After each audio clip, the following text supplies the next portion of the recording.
Samajwadi party के रुकन assembly Abu Asim Azmi ने महाराष्ट्र के वज़ीर आला देवेंद्र फडणवीस से मुलाकात की। अबू आज़मी ने कहा कि ईद उल अज़हा के पेश नज़र मुख्तलिफ उमूर पर वज़ीर आला की तवज्जो मबजूल कराई। अबू आज़मी ने कहा कि नीतीश राणे क्रीच सोमैया समेत दीगर लीडरान की जानिब से इश्तियाल अंगेज़ बयानात पर रोक लगाने पर भी उन्होंने वज़ीर आला से बात की है।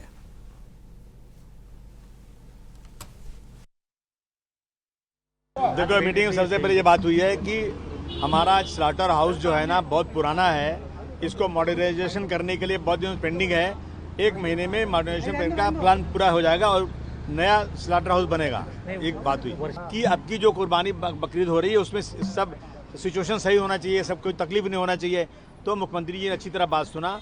जो फीस 200 रुपया ली जाती थी उसको 20 रुपया करने का वादा है, वो बोले कर देंगे। जो पिछले साल था सहूलत, सारी सहूलत वही रहेगी, उसमें कुछ नहीं होगा। और जो है कुछ जगहों पे करप्शन हुआ है, हर धक्के पे 500-500 रुपया जानवर से लिया गया है। इन्होंने ऑर्डर किया है कि चेक करो, उनको पेनलाइज करो। जो लोग पार्किंग पे अलग पैसा ले रहे हैं उनको करो। जो गाड़ियां पहले 36 घंटे गाड़ियां लाइन पे लगी रही, जानवर मर गए, इसके लिए बहुत अफसोस किया गया, लेकिन आइंदा ऐसा ना होने पाए। ये सब बातें हुई हैं, मगर सब ठोस बात यह है कि मुख्यमंत्री जी ने हम लोग की सारी डिमांड को माना। सोसाइटी जब एनओसी देगी तो बकरे कटेंगे वहाँ पर, ये पहले से हो रहा है। तो ये लोग प्रेशराइज कर रहे हैं कि सोसाइटी एनओसी देने ना पाए।